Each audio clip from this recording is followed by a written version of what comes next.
ফাঁসির কাজটি হাসি মুখে মৃত্যুবরণ করেছে, শহীদ হয়েছে। 18 কোটি মানুষকে ফেলে নিরাপদ আশ্রয়ে গিয়ে সুন্দর জীবন যাপন করার লোক জামাত ইসলামী নেতারা ছিল না। আপনারা আশ্চর্য হবেন, আমাদের নেতাদের গ্রেপ্তার করা হয়, আমি তখন ভারপ্রাপ্ত সেক্রেটারি হই, ঠিক সেই সময়ে মীর কাসেম আলী সাহেব, তিনি ইসলামী ব্যাংকের উদ্যোক্তা, তিনি ইউপিএসের উদ্যোক্তা, তিনি তার অফিসিয়াল কাজে আমেরিকাতেই ছিলেন। অনেকে পরামর্শ দিয়েছেন আপনি আসবেন না, আপনার নেতা থেকে গ্রেপ্তার করা হয়েছে, আপনি আসলে আপনাকে ফাঁসি দেওয়া হতে পারে। উনি কি বলেছিলেন? উনি বলেছেন আমি যাবো না। কেন? আমি কি অপরাধ করেছি? ব্যাংকের মাধ্যমে হাজার হাজার বেকার যুবকদের চাকরি দেওয়াই কি আমার অপরাধ? বিবৃতি হাজার হাজার বেকার যুবকদের চাকরি দেওয়াই কি আমার অপরাধ? ব্যাংক হাসপাতাল করে স্বল্পমূল্যে চিকিৎসা দেওয়াই কি আমার অপরাধ? এই অপরাধ যদি হয়ে থাকে আমি আমেরিকায় থাকবো না। আজরাইল আমেরিকাও আসতে পারে, বাংলাদেশেও থাকতে পারে। তিনি বীরের দেশে বাংলাদেশে এসেছেন, নিশ্চিত ফাঁসি হবে জেনেও এসেছেন, গ্রেপ্তার করা হয়েছে, ফাঁসি কার্যকর করা হয়েছে। ওই উনি তো সুখের জীবন যাপন করে আমেরিকায় থাকতে পারলেন না, কারণ আমাদের নেতারাও জনগণকে ভালোবাসে, দেশকে ভালোবাসে। যারা নিজেরা সবসময় দেশের পক্ষের শক্তি বলে, স্বাধীনতার পক্ষের শক্তি বলে, যার বাপ দেশ স্বাধীন করেছে কথায় কথায় গর্ব অহংকার করে, তারা আজকে কোথায়?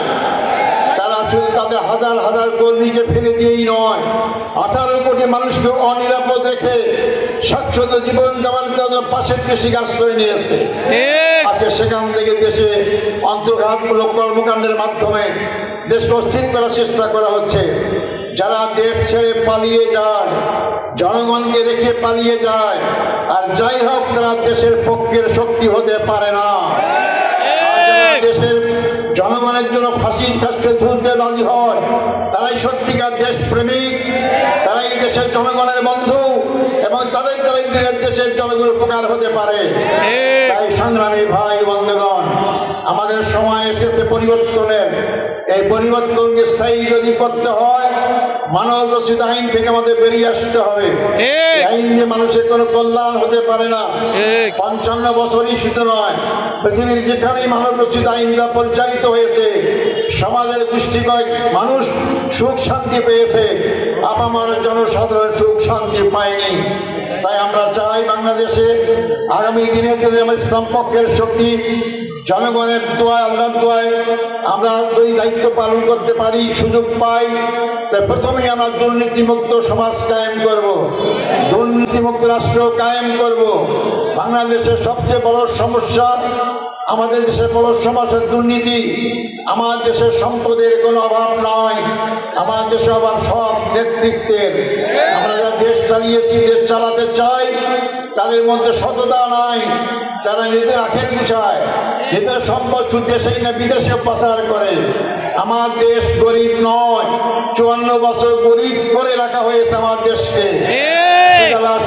সুন্দর এই বাংলাদেশ, যেখানে আমাদের গোলা ভরা ধান থাকতো, সোনালি আঁশ আমাদের থাকতো, যেখানে আমাদের পুকুর ভরা মাছ থাকতো, আজকে সেই বাংলাদেশ কেন শুকনো হয়ে গেছে? কেন পদ্মা নদীতে আজকে অচল হয়েছে পানি? কেন আজকে সেখানে গরু গাড়ি চলে? কেন আজকে আমাদের রাজশাহী অঞ্চলে কয়েক কোটি মানুষকে ক্ষতিগ্রস্ত করা হয় ফারাক্কাবাদের মাধ্যমে? কেন আজকে আমাদের সিলেটে টিপাই মুখের উজানে 54টা বাঁধ দিয়ে আজকে নদী শুকিয়ে রাখা হয়? যখন পানির দরকার হয় না তখন তারা পানি আমাদের ছেড়ে দেয়, আর যখন পানির দরকার হয় তখন তারা পানি আটকিয়ে রাখে। এর দ্বারা প্রমাণ হয় 54 বছরের স্বাধীনতার বাংলাদেশের বন্ধু হিসেবে ভারত পরিচয় দিতে পারে নাই। তারা আমাদের শোষণ করেছে। আমরা ভৌগোলিক স্বাধীনতা পেয়েছি, কিন্তু 54 বছর রাজনৈতিক স্বাধীনতা আমাদের ছিল না, সাংস্কৃতিক স্বাধীনতা আমাদের ছিল না। ইমান আকিদা নষ্ট করা হয়েছে। সে বাংলাদেশকে আবার সেই দিকে আমরা নিয়ে যেতে চাই না। তাই আমরা ক্ষমতায় গেলে দায়িত্ব পেলে দুর্নীতিমুক্ত রাষ্ট্র কায়েম করব। আমরা দুর্নীতি করি না, তার বড় প্রমাণ এই আপনাদের এলাকার সন্তান আলী হাসান মুজাহিদ দায়িত্ব হল জোর 2001 সাল থেকে 6 সাল পর্যন্ত আমরা বেগমজির নেতৃত্বে ক্ষমতায় ছিলাম। উনি তখন সমাজ কল্যাণ মন্ত্রী ছিলেন। আমাদের আলী হাসান মহোদয়ের আগের নেতা আমাদের মতিউর রহমান নিজামে আমির, তিনি শিল্প মন্ত্রণালয় ছিলেন, কৃষি মন্ত্রণালয় চালিয়েছেন। ফাঁসি দেওয়া হয়েছে সেই 54 বছর বস্তা বাসা নতুন নাটক সাজিয়ে মিথ্যা মামলা দিয়ে হত্যা করা হয়েছে। কিন্তু দীর্ঘ সময়ে 5 বছর মন্ত্রিত থাকা অবস্থায় আওয়ামী লীগ এবং মহিউদ্দিনের দায়িত্ব গ্রহণ করার পরেও এই কয়েক বছর তারা এই 2 মন্ত্রী থাকা অবস্থায় রাষ্ট্রীয় কোষাগার থেকে 1 টাকা আত্মসাৎ করেছে, কেউ অভিযোগ করতে পারে নাই। সেই নেতাদের দল আমরা করি, সেই নেতাদের আমরা কর্মী। আপনারা আশা করতে পারেন আমরা যদি সেই দায়িত্ব পাই, আমরা অবশ্যই সততার সাথে দক্ষতার সাথে আমরা দুর্নীতিমুক্ত রাষ্ট্র কায়েম করতে পারবো। আর দুর্নীতিমুক্ত রাষ্ট্র কায়েম করতে পারলেই বাংলাদেশের অভাব অভিযোগ থাকবে না। এই বাংলাদেশ যে গরিব দেশ তার বড় প্রমাণ, 15.5 বছরে বাংলাদেশ থেকে 27,000 লক্ষ কোটি টাকা বিদেশে পাচার করা হয়েছে। এই টাকা তো বাংলাদেশ থেকে গিয়েছে। গরিব দেশ এই টাকা কোথা থেকে পেল? তা বাংলাদেশের গরিব বানানো হয়েছে। এই যে টাকা আজকে থাকতো পাচার না হতো, বাংলাদেশ সিঙ্গাপুর কেন? সিঙ্গাপুরের চেয়ে অনেক উন্নত করতে পারতাম আমরা। আমাদের ছেলেরা গরিব মানুষের টাকা জমি বিক্রি করে বিদেশে চাকরি করতে যায়। আপনাদের অঞ্চলে অনেকে আমরা পত্রিকার খবর দেখি নৌকা ডুবিতে মারা যায়। আজকে সেই সম্পদ দেশে থাকতো, আমাদের দেশের ছেলে থেকে চাকরি করতে বিদেশ যেতে হতো না, বেকার সমস্যা সম্পূর্ণই দূর হতো, বরং বিদেশ থেকে আমাদের দেশে লোকের চাকরি করতে আসতো। আমি ভাই বন্ধুগণ, সেইভাবে আমরা দেশকে করতে চাই। শুধু দুর্নীতিমুক্ত করলেই বাংলাদেশে কোনো অভাব থাকবে না, কোনো বেকার সমস্যা থাকবে না ইনশাল্লাহ। জামাত ইসলামী ক্ষমতায় গেলে আমরা জাকাতের আইন চালু করব। বাংলাদেশে 93% মুসলমানদের এই দেশ। আমরা ফজর আজান শুনে ঘুম থেকে জেগে উঠি, এশার নামাজের পর আমরা বিছানায় শুতে যাই। সেই আজানের দেশে, সেই মসজিদের দেশে আমরা কোরআনের শাসন চালু করতে পারি নাই। এটা আমাদের দুর্ভাগ্য যে আগামী দিনে আমরা সুযোগ পাই।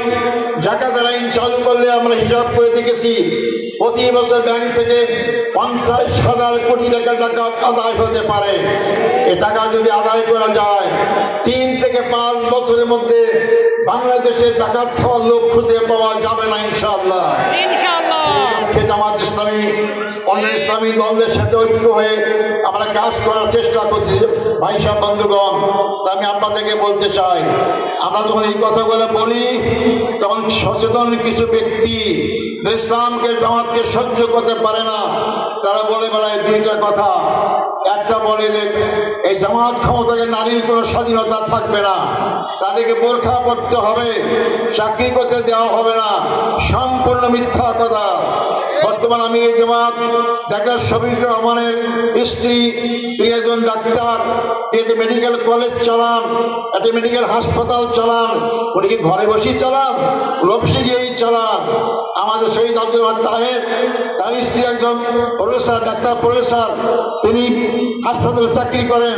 তিনি শিক্ষিত হয়েছেন, তাকে তো আমরা বাধা দিইনি কোনো সময় যে তোমাকে বাইরে যেতে হবে। আমরা স্বাধীনভাবে চলতে পরামর্শ দেই। এই স্বাধীনভাবেই চলার ব্যবস্থা করবো ইনশাল্লাহ আমরা। অতএব আমরা নারী বিদ্বেষী নই। আজকে ডাকসুতে অর্থাৎ ঢাকা বিশ্ববিদ্যালয় কেন্দ্রীয় ছাত্র সংসদ নির্বাচনে আমি সেই ইসলামী ছাত্র শিবিরের প্রথম সভাপতি ছিলাম ঢাকা বিশ্ববিদ্যালয়। তখন আমরা প্রকাশ্যে নামাজ পড়তে পারতাম না, ইসলামের দাওয়াত দিতে পারতাম না। আলহামদুলিল্লাহ এতদিন পর 2024 সালের বিপ্লবের পর ইসলামী ছাত্র শিবির প্রকাশ্যে কাজ করার সুযোগ পেয়ে মাত্র কয়েক মাসের ব্যবধানে ডাকসু নির্বাচনের সংখ্যাগরিষ্ঠতা অর্জন করতে পেরেছিল এবং তাদেরকে অনেক আপনারা ত্যাগ স্বীকার করতে হয়েছিল। এই নির্বাচনের পর এক ছাত্রীকে একজন সাংবাদিক জিজ্ঞেস করছিল, তোমরা কাকে ভোট দিয়েছ? ইসলামী ছাত্র শিবিরকে। বলে অতি ইসলামী ছাত্র রড কাটে, ও তোমাদেরকে ঘর থেকে বের করতে দেবে না। ওই বলে রড কাটে কিনা আমি জানি না, পর্বটা বলতে বলবে কিনা আমি জানি না, তবে তাদের কাছে আমি নিরাপদ। তার মানে ইসলামপন্থীদের কাছেই মহিলারা সবচেয়ে বড় নিরাপদ। বিশ্ববিদ্যালয়ের ছাত্র টকবগে শক্তি যৌবন, তাদের কাছে যদি একজন টকবগে ছাত্রী নিরাপদ থাকতে পারে, তাদের পিতা আমরা, আমাদের রক্ত অত গরম না। আমরা যে দায়িত্ব পাই, সমগ্র বাংলাদেশের নারী সবচেয়ে নিরাপত্তা ভোগ করতে পারবে ইনশাআল্লাহ।